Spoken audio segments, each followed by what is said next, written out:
There are places in the galaxy no one bothers to map. Harsh, uninhabitable voids, lifeless stars with no warmth, planets where gravity crushes bones and radiation strips flesh from steel.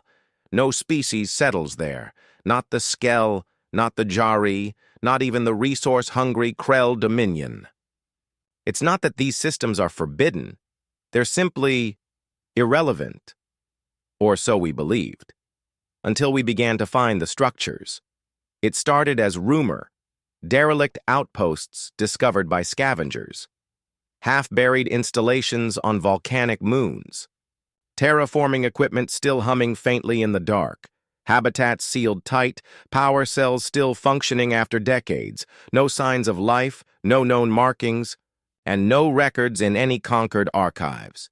Just one shared feature across every site: human tech. We thought humanity was a curiosity, a late-blooming species from a death world tucked into the Orion Spur. When they reached faster-than-light travel, they declined conquered membership. Too soon, they said. We have much to learn. We assumed it was humility. Others thought it was fear. We were wrong. They weren't hiding. They were working. While we argued over tariffs and treaties, they moved, quietly, deliberately. The Eye. First confirmed human structure was discovered on Gelva 6, a toxic rock orbiting a red giant. The environment was lethal within minutes of exposure. Acidic winds, molten rain, yet beneath its crust was a sealed habitat, stable, self-sufficient, and automated. Inside were hydroponics, fusion cores, medical AI, even written logs in Terran. Script: no inhabitants, no weapons, no demands, only a final transmission. Phase 2 site complete. Relocation successful. Shroud protocol engaged. What was Phase 2? Where was the crew? And what in the void was Shroud protocol? We didn't. No, not then, but we kept finding more. I've personally overseen the study of 11 such locations across 8 sectors, each more complex, more sophisticated than the last. Terraformers on ice moons, orbital stations cloaked by solar flare interference, underground cities with streets but no names, doors but no windows, like they were built for people who didn't want to be found. Some Concord scientists theorized these were colonies abandoned due to failure. Others said they were ancient precursors humanity had somehow unearthed and repurposed, but the energy signatures didn't lie. The tech was recent, some even updated remotely while under observation. And on one site, a scout found something that turned theory into panic. A communications relay, deep space class, long range, and quantum synced. Still active. When accessed, it didn't ask for credentials. It simply replied, "Relay 044 active, surveillance complete, human presence 0, AI, Overwatch, online, awaiting next directive from Core. Core, no AI network in conquered space uses." That term. No system recognized its frequency. The only species capable of building such a thing was us. And we hadn't. That left only one answer. Humanity wasn't behind. They were hiding. The galaxy has always assumed humans were fractured, divided.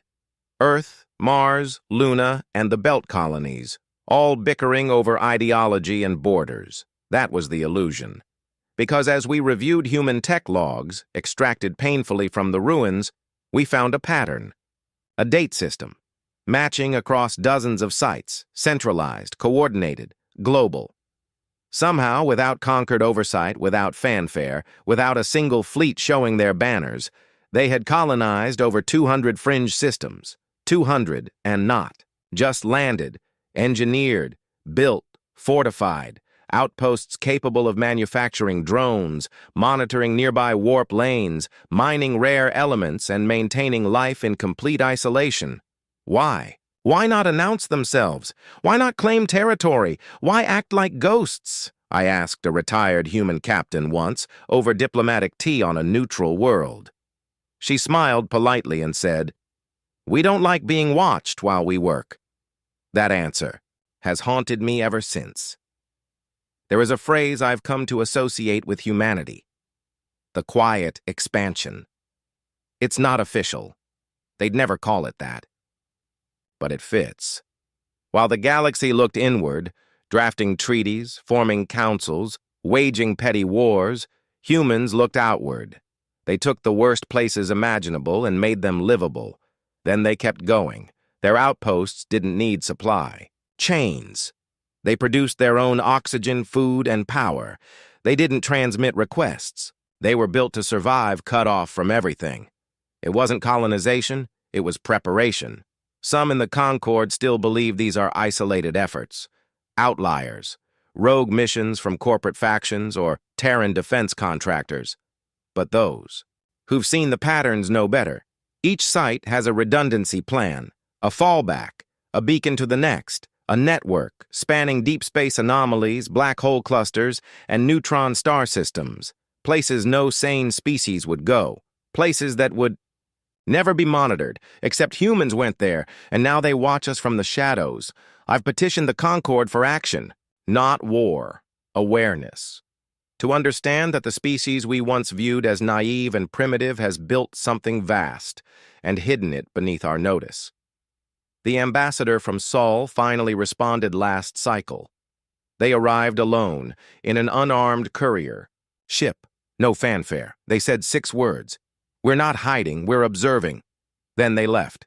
No follow-up, no warning, no demands, just a subtle message. You found our bones.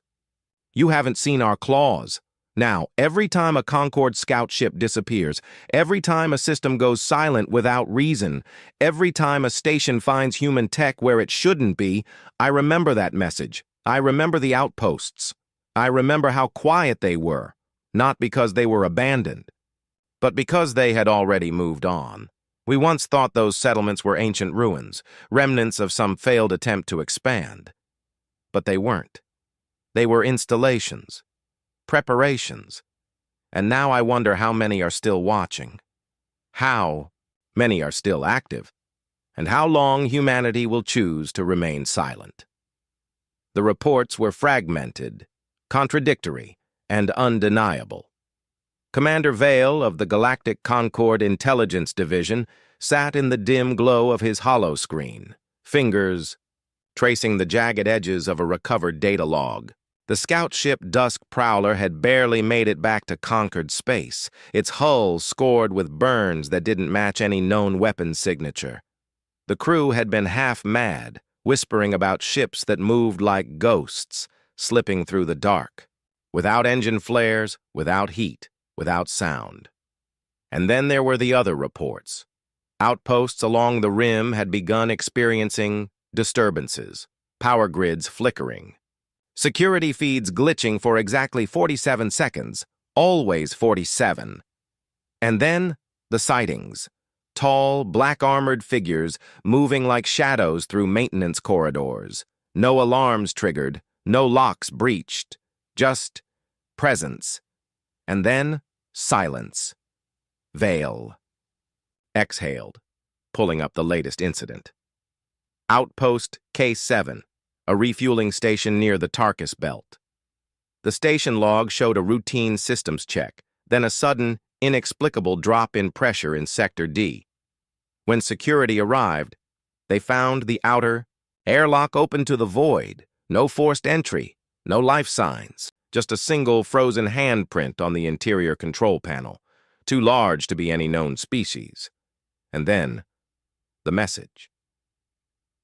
It had been buried in the Dusk Prowler's corrupted files, recovered only after 3 sleepless nights of decryption. A single, burst transmission, repeating on a loop.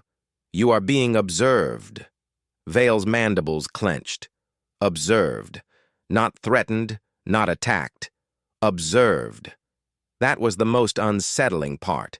There had been no demands, no declarations of war, no territory claimed. Just silence, and the slow, methodical vanishing of anything that got too close. He pulled up the star charts.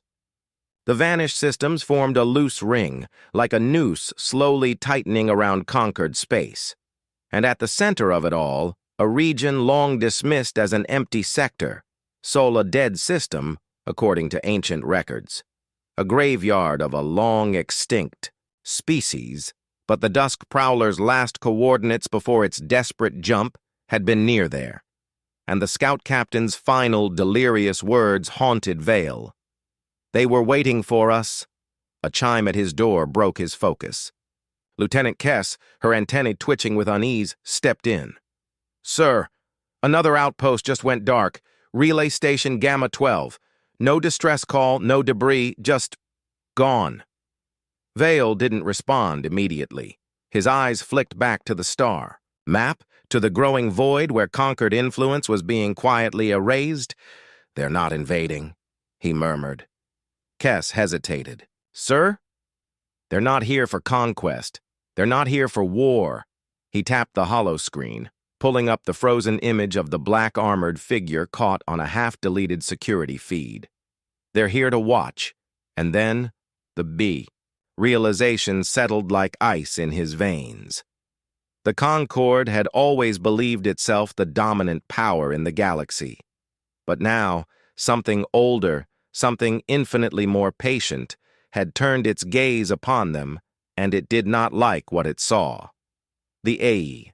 First rule of the hunt is simple. Never let your prey know it's being hunted. The Dravathi supremacy had never been known for patience. When their scouts first detected the unregistered colony on Orvax II, rich in hyperconductive minerals, undefended, unclaimed, High Marshal Korvek gave the order within hours. Burn it. Clean. The attack began at dawn. Dravathi drop pods screamed through the atmosphere, crashing into the colony's outskirts like meteors. Their shock troops, hulking armored brutes with plasma casters, marched through the streets, firing indiscriminately. Buildings collapsed under orbital bombardment. Civilians who fled were gunned down. Those who hid were burned out. The colony had no military, no fleet, just farmers, engineers, families. They died screaming. A handful of survivors barricaded themselves. In the comms hub, desperately rerouting power to the long-range transmitter, a young tech, her hands shaking, input the emergency sequence, a frequency buried deep in their systems, one they had been told never to use unless the end had come. The transmission burst into the void, tight-beamed toward a set of coordinates. No Concord database recognized. It carried only 3 words: Orvax II falling. The signal reached the Concord relay network within minutes. At first, the operators dismissed it as noise, some garbled distress call from a dying world. But then the translation protocols kicked in. The language was archaic, pre-fracture, human. Panic rippled through the Concord's diplomatic corps. This wasn't just a massacre, it was a catastrophe. The Dravathi had attacked a human colony. Emergency councils convened. Arguments raged. Some demanded immediate intervention. Pull the Dravathi back before this escalated. Others scoffed. If the humans were real, why hide? Let the Dravathi test their strength. In the end, the Concord did what it always did. Nothing. And then, the reply came. A single burst transmission echoing across every open channel in the sector. Message received. Stand by. The voice was calm, mechanical, utterly devoid of fear. For 3 standard cycles, nothing happened. The Dravathi celebrated. Korvek declared Orvax II a rightful conquest, broadcasting images of smoldering ruins as proof of their supremacy. The Conquered watched, uneasy but unwilling to act. Then, on the 4th day, the Dravathi homeworld's long-range sensors detected an anomaly. Something was approaching. Fast. No engine signatures. No transponder codes. Just a flicker in the void, like a shadow passing between stars. The Dravathi military high command scrambled their fleets. Orbital defenses powered up. Patrols were recalled. Too late. The attack was over in less than an Hour. No warning. No demands. One moment, Dravathi Prime was alive, bustling with arrogance. The next, their orbital platforms were gone, vaporized by pinpoint kinetic strikes. Their warships erupted from within, hulls splitting open like rotten fruit. Security feeds from the surface showed black armored figures materializing in the streets, moving in perfect silence. Dravathi soldiers died without firing a shot. Command centers went dark. The planetary defense grid simply shut off. The last broadcast from Dravathi Prime was a single, frantic transmission from High Marshal Korvek himself. They're inside the... Static.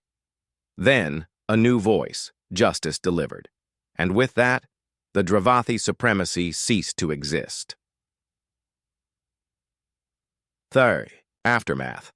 The conquered listened in stunned silence as the reports flooded in. No debris, no survivors, just emptiness where a civilization had once been. And then, as quickly as they had come, the unknown ships vanished. No demands. No declarations, just a message repeating on all frequencies, "Do not touch what is ours." Commander Vale sat in his quarters, staring at the data. The humans had not just retaliated, they had erased an entire faction from the galaxy in a single stroke. And the most terrifying part? They hadn't even seemed angry. They had simply acted.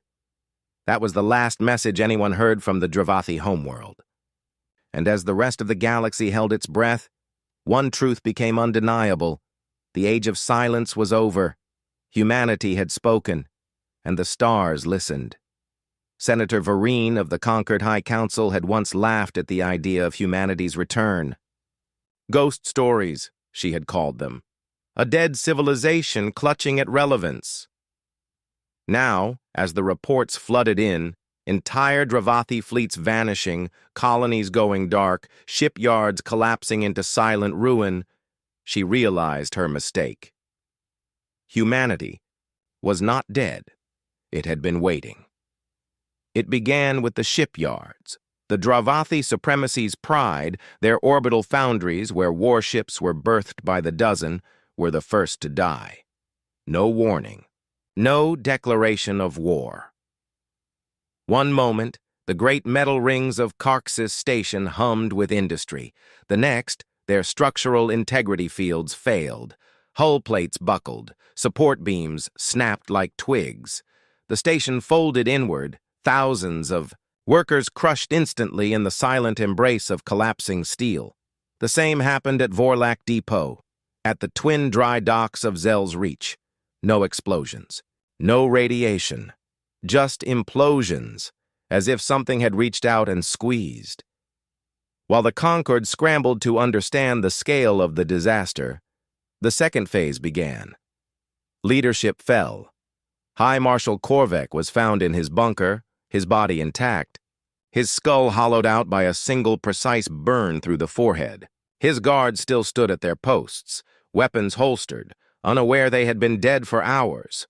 Warlord Draxus died mid-transmission, his command ship systems hijacked, life support shutting off as he screamed over open comms. Admiral Kesh's flagship, the Iron Tide, simply stopped. Engines dead, weapons offline. Then a flicker on the bridge cameras, a black armored figure standing behind her for a single frozen second before the feed cut. By the time the Concorde realized what was happening, the Dravathi chain of command had ceased to exist. Emergency sessions were called. Debates raged. "We must intervene," cried the militarists. "We provoked gods, and now we reap the storm," shouted the pacifists. Senator Vereen sat in silence, watching the holographic feeds of dying Dravathi worlds. She had mocked the idea of humanity's return. Now she wondered if they had ever truly left. A transmission cut through the chaos, a direct message from an unknown source. The Concorde's translators scrambled to decode it. When they did, the chamber fell silent. "We don't seek war, but we remember. No demands, no negotiations, just a statement, a promise."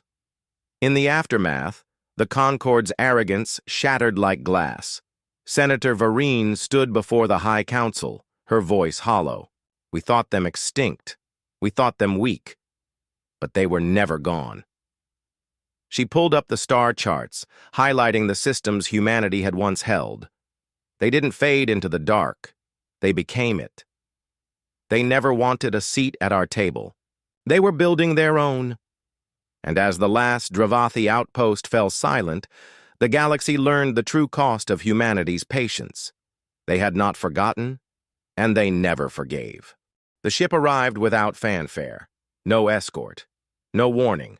Just a single vessel slipping into conquered space like a dagger through silk, sleek, matte black, and utterly silent. When it docked at the grand spire of Unity, the entire station held its breath. For the first time in living memory, humanity had come to speak. They called her Envoy Atlas. Tall, clad in a flowing obsidian exosuit that seemed to drink in the light, she moved through the Concorde's halls with an unsettling grace. Her face was obscured by a smooth, featureless visor, but her voice, calm, measured, and utterly devoid of deference, cut through the murmurs of the assembled diplomats like a scalpel. "We are not here to join you," she said. "We are here to inform you." The chamber erupted. Some demanded explanations. Others, reparations for the Dravathi's destruction. A few, wiser souls, simply listened. Envoy Atlas waited for silence. Then, with a gesture, the star map above them shifted. Hundreds of systems flickered to life, all human-held, all undiscovered, encircling conquered space like a quiet noose. We have watched, we have waited, and now we will speak. What humanity proposed was not alliance, not submission, it was coexistence on their terms. Trade routes would be opened, communication channels established, but there would be no shared fleets, no mutual defense pacts, no surrender of sovereignty. "We do not seek war," Envoy Atlas said, "but understand this, we will never kneel." When pressed on the Dravathi's annihilation, her answer was chilling in its simplicity. They burned, our children, so we burned their future. The Concorde reeled. For centuries, they had believed themselves the galaxy's dominant power. Now they faced the truth. Humanity had always been there, hidden in the dark, growing stronger while the Concorde bickered and boasted. Their technology was beyond anything the Concorde possessed. Their reach, vaster than imagined, and their patience, infinite.